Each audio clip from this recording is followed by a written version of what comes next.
بسم الله الرحمن الرحيم والسماء ذات يعيد. அஸ்ஸலாமு அலைக்கும் வரஹ்மத்துல்லாஹி வபரகாத்துஹு. கண்ணியத்திற்குரிய எல்லாம் வல்ல அல்லாஹ்வின் நல்லடியார்களே, தித்திக்கும் திருமறை என்ற தலைப்பின் கீழ் திருமறை குர்ஆனை பற்றி உண்டான பல்வேறு தகவல்களை தொடராக அறிந்து வருகிறோம். முதல் தூதராக, முதல் மனிதராக உலகத்திற்கு அனுப்பப்பட்ட பாவா ஆதம் அலைஹிஸ்ஸலாம் அவர்களுடைய வரலாற்றில் ஒரு படிப்பினையாக, உண்மை நிகழ்வாக நாம் ஏற்றுக்கொள்கிற விதத்தில் அவர்களை படைத்த விதத்தை பற்றி சொல்லுகிற இறைவன் மண்ணால் படைத்தேன் என்று சொல்லுகிறான். அந்த மண் என்பது குறித்த அறிவியல் பூர்வமான செய்திகளை நேற்றைய தினம் நாம் கண்டறிந்தோம். அதே போன்று திருமறை குர்ஆன் சொல்லக்கூடிய இன்னும் ஒரு வரலாறு நபி நூஹ் அலைஹிஸ்ஸலாம் அவர்களுடைய வரலாறு. அல்லாஹ் ரப்புல் ஆலமீன் நூஹ் அலைஹிஸ்ஸலாம் அவர்களை மிக ஸலாஹித்து திருமறையிலே சொல்லித் தருகிறார். இன்னஹு கான அப்தன் ஷக்கூரா, நன்றி செலுத்தக்கூடிய நல்லடியாராக அவர் வாழ்ந்து சென்றார். நூஹ் அலைஹிஸ்ஸலாம் அவர்களை பற்றி சொல்லுகிற பொழுது நன்றியுள்ள நல்லடியாராக வாழ்ந்து சென்றவர்கள் என்று திருமறை குர்ஆன் அவர்களுக்கு புகழாரம் சுட்டுகிறது. அது மாத்திரமல்ல, நபிகள் நாயகம் ஸல்லல்லாஹு அலைஹி வஸல்லம் அவர்கள் இந்த நூஹ் நபியை பற்றி சொல்லுகிற பொழுது அபுல் பஷரு சானி, மனித குலத்துடைய இரண்டாம் தந்தை என்று வர்ணிக்கிறார்கள். முதல் தந்தை ஆதம் அலைஹிஸ்ஸலாம், அதுக்கு பிறகு உலகம் அழிக்கப்படுது. அழிக்கப்பட்டதுக்கு பிறகு நூஹ் நபி வழியாகத்தான், அவர்களின் சந்ததிகள் வழியாகத்தான் இந்த உலகத்துல மனித குலம் பழகி பெறுகிறது. அதனால ரசூல் ஸல்லல்லாஹு அலைஹி வஸல்லம் என்ன சொன்னாங்கன்னா, அபுல் பஷரு சானி, மனித குலத்துடைய இரண்டாம் தந்தை என்று நூஹ் அலைஹிஸ்ஸலாம் அவர்களை பற்றி வர்ணிக்கிறார்கள். நூஹ் அலைஹிஸ்ஸலாத்தை பற்றி திருமறை குர்ஆன் நிறைய இடத்துல மிக விரிவாக சொல்லு. 71வது அத்தியாயம் நூஹ் என்ற பெயரிலேயே 1வது வசனத்திலிருந்து கடைசி வசனம் வரைக்கும் 28வது வசனம் வரைக்கும் நூஹ் அலைஹிஸ்ஸலாம் அவர்கள் அவருடைய சமுதாயத்தை பத்தி, அவங்களுடைய பிரார்த்தனையை பத்தி, அவங்களுக்கு செஞ்ச பிரச்சாரத்தை பத்தி, அதனால் ஏற்பட்ட இழப்புகளை பத்தி, எதிர்ப்புகளை பத்தி எல்லாம் அப்படியே அந்த வசனத்துல, அந்த அத்தியாயத்துல தொடர்ந்து அல்லாஹ் பேசுகிறான். அதுல நூஹ் அலைஹிஸ்ஸலாம் சொல்றாங்க, ரப்பி இன்னி தஅவுது கௌமி லைலன் வ நஹாரா, என் இறைவா, நான் என்னுடைய சமுதாயத்தை இரவிலும் பகலிலும் உனது பாதையின்பால் அழைத்தேன். லைலம் வ நஹாரா ஃபலம் யஸிதுஹும் துஆஇ இல்லா ஃபராரா, என்னுடைய அழைப்பு அவர்களுக்கு வெறுப்பைத்தான் அதிகமாக்கியது. நான் கூப்பிட கூப்பிட வெறுத்தானே ஒழிய ஆசைப்பட்டு வரல.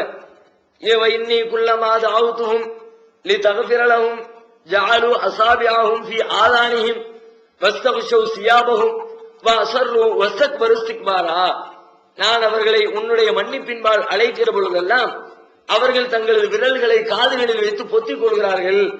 சில பேர் பேசும்போது செய்வாங்களா இல்லையா, அவங்களை பேசுறவரை இழிவுபடுத்துறதுக்காக போதும்பா போதும்பா நிப்பாட்டுப்பா, அவன் பேச்சை நிப்பாட்டுன்னு சொல்லிட்டு, அது மாதிரி நூஹ் அலைஹிஸ்ஸலாம் அவர்கள் அழைக்கிற பொழுது காத்துல விரல வச்சு அந்த சமுதாயம் அவர்களுடைய அழைப்பை புறக்கணித்தது.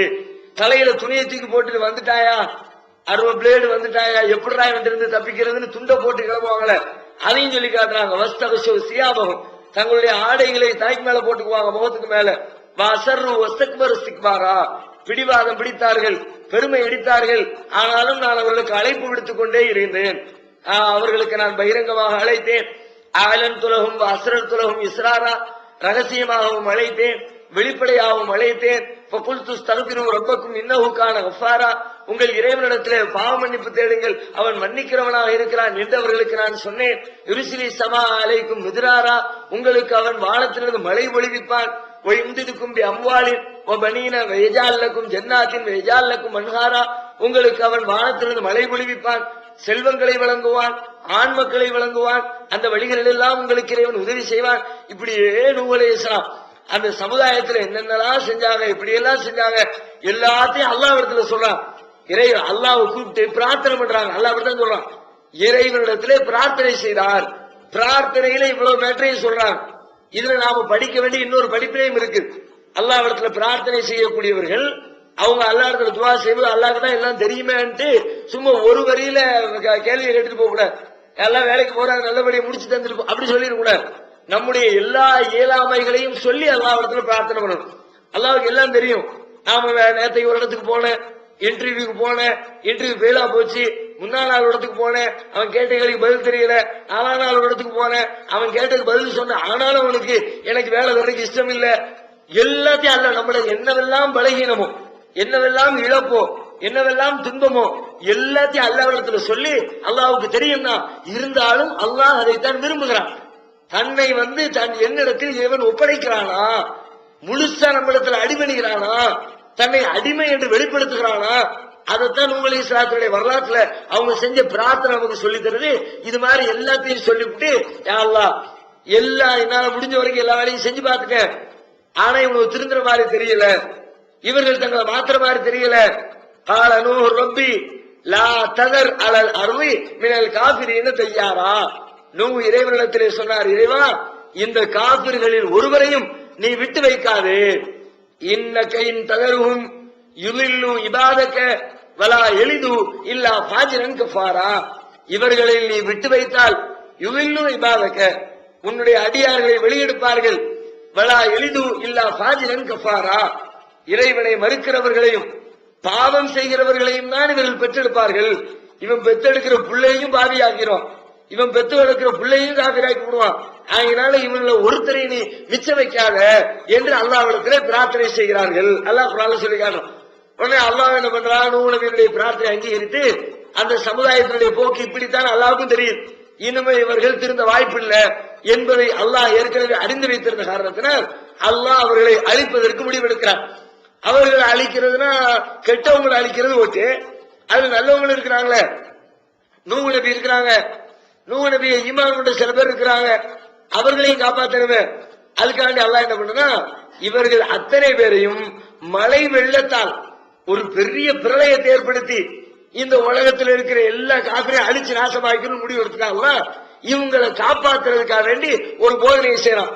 என்ன பண்றான், உங்களை நீங்கள் தற்காத்துக் கொள்வதற்காக நீங்க ஒரு கப்பலை செய்யுங்க. 11வது அத்தியாயம் 37வது வசனத்துல அல்லாஹ் சொல்றான், பஸ்ராயில் ஃபுல்க பி அயுனினா வ வஹீனா வலா துகாதுபனி ஃபில்லதீன ஸலமு இன்னஹும் முக்ரகூன். பஸ்ராயில் ஃபுல்க, கப்பலை செய்யுங்கள், நம்முடைய கண் பார்வைக்கு எதிரிலே செய்யுங்கள், நம்முடைய வகையின் அடிப்படையில செய்யுங்கள். அப்பதான் முதல்ல உலகத்துல கப்பலே வருது. அதனால தான் அல்லாஹ் சொல்லி கொடுத்து செய்ய வைக்கலாம். அதுக்கு முந்தைய உலகத்துல செய்யப்பட்ட ஒரு பொருளா இருந்தா அதுக்கு போய் அல்லாஹ் தனியார் நூலுக்கு பாடம் நடத்த வேண்டிய அவசியம் இல்லை. அதுக்கு முந்தைய ஏற்கனவே உலகத்துல 10 பேர் மனிதர்கள் செய்து கொண்டிருந்த ஒரு பொருளாக இருந்தால் அவன்கிட்ட கேட்டு நூல் நபி செஞ்சிருப்பாங்க. கப்பலை செய்யணும் எல்லாம் பொதுவா சொல்லிட்டு விட்டுருப்பான். ஏன் பார்வையில செய்யி,